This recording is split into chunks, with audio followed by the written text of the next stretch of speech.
This trailer is made from bamboo, which makes it very lightweight and yet very sturdy. It's versatile as it can be attached to a bicycle or be used for hiking. And it's also demountable for easy storage or transportation. And thanks to the bamboo, it's got a unique look and doesn't cost much to make. I've designed mine to be used with a duffel bag, which can be fixed to the trailer with the bag straps, but with some elastic straps it can be used to carry anything. Hi, I'm Roman, and in this video I'll show you how you can build your own bamboo trailer.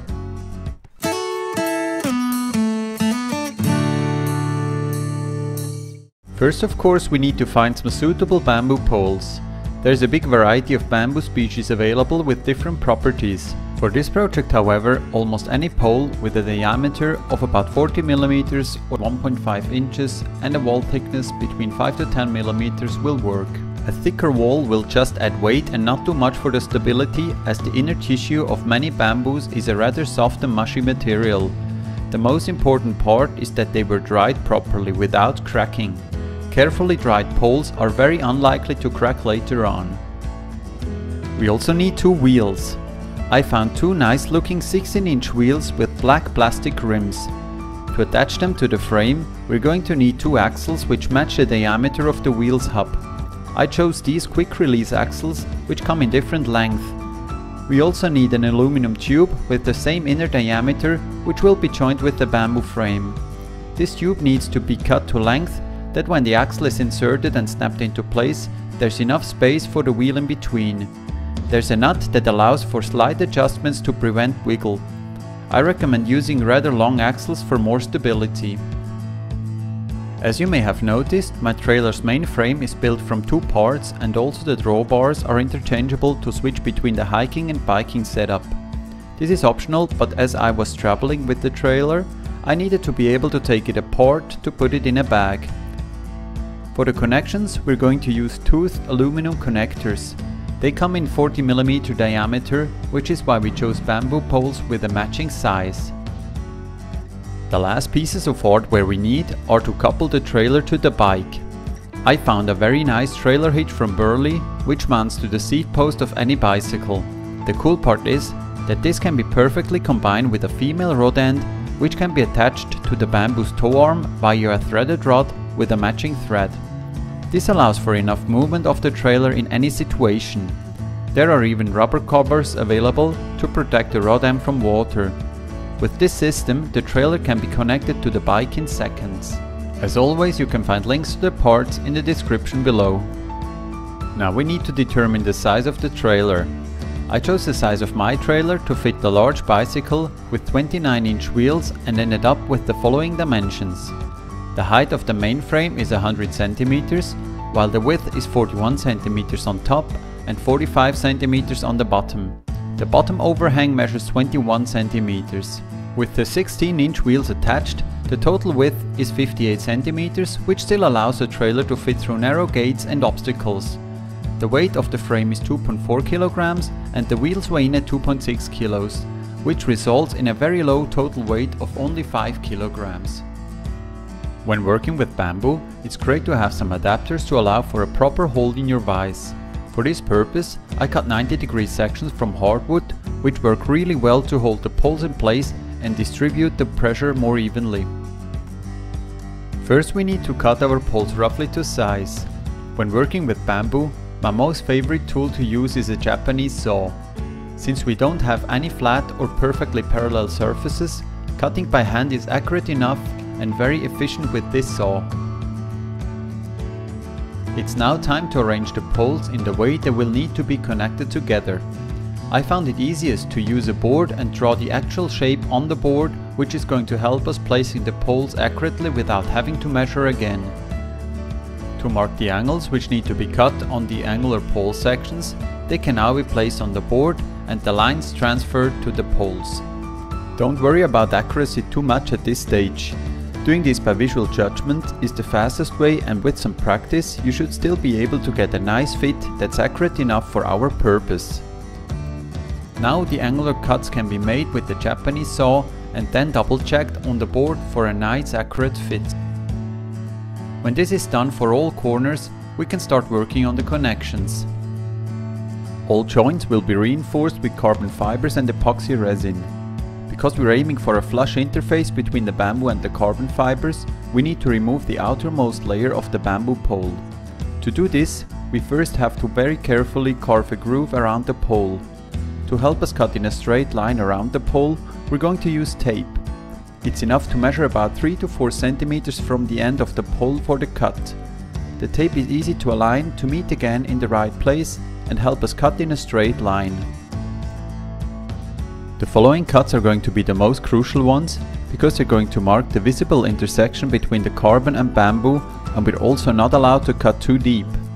It's a compromise between cutting deep enough to create room for the carbon fibers and not too deep to unnecessarily weaken the joint.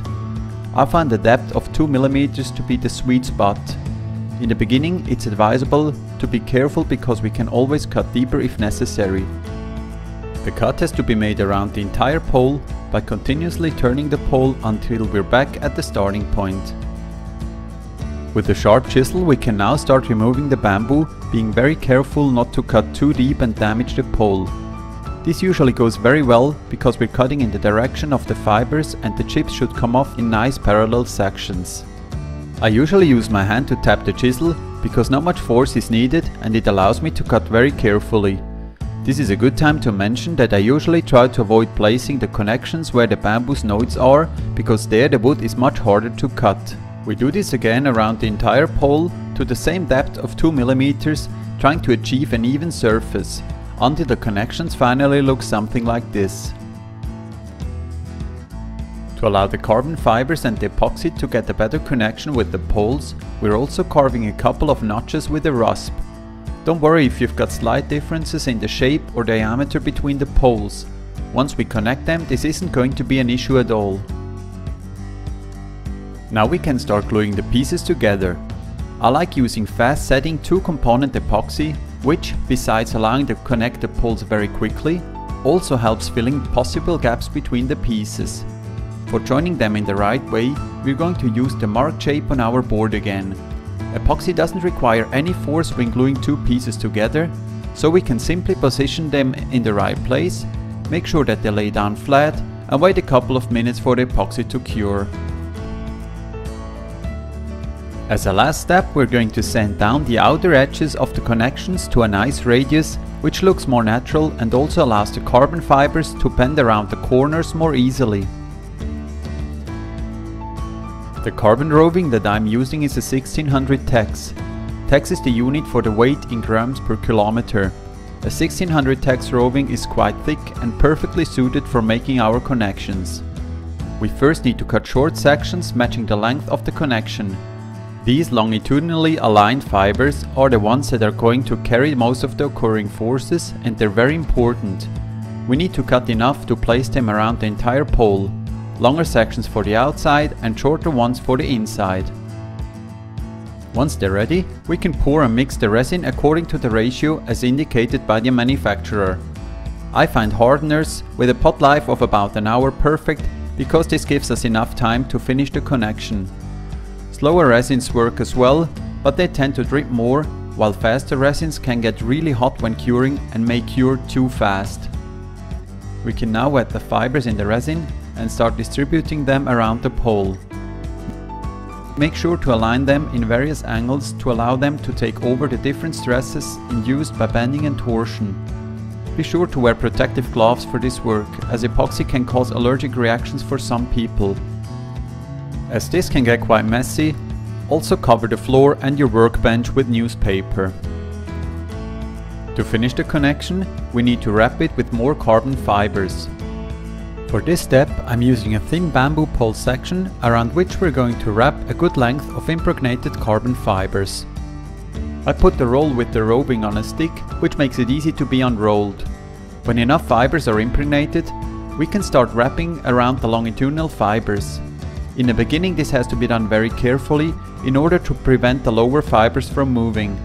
Later on, we can wrap more tightly to squeeze out some of the excess resin. The connections then need to be left to cure for at least 48 hours at room temperature.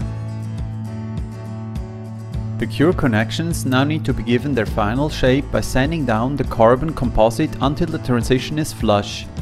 It is possible to do this by hand, but if you have access to any type of sanding machine, it will make the process less exhausting. However, doing it by hand may be the best way to avoid removing too much material when it's your first time doing this. Also make sure to protect yourself with a dust mask for this work. I like to keep the tape on the pole because it serves as an indicator before we hit the bamboo. Take your time for this work and keep turning the poles to sand down all excess material until you reach the final shape. For the final finish, we're going to use sandpaper again and smoothen the surface manually. And of course we're also going to sand the bamboo poles. To bring out the nice carbon look and really make it pop, the frame needs to be spray painted. A 2-component lacquer system is more durable, but a 1-component lacquer is sufficient since the structure is already waterproof because we don't have any exposed end grain sections anymore. The axles and the threaded rod as well as the aluminum connectors can be connected in exactly the same way by gluing them into place first and then wrapping them with carbon fibers followed by sanding. For the hiking drawbar I made loops with rope which attach to a belt via snap hooks. Thanks to the placement of the axles, the trailer can be loaded so that the weight is carried largely by the wheels and there's hardly any weight to carry by the hiker. I very much enjoy working with bamboo because of its incredible strength and lightweight properties. There really are countless possibilities of what can be built with this technique. For example, I've also built a bamboo bicycle frame in exactly the same way. As for the trailer, I've really put it through its paces on several hundred kilometers of hiking and bicycling, and it's held up extremely well. Besides some scratches and dents, it's still in perfect condition. I really hope you enjoyed this video. Please leave any comments or questions below and I'll try to answer them. Thank you very much for watching and see you for the next project. Bye for now.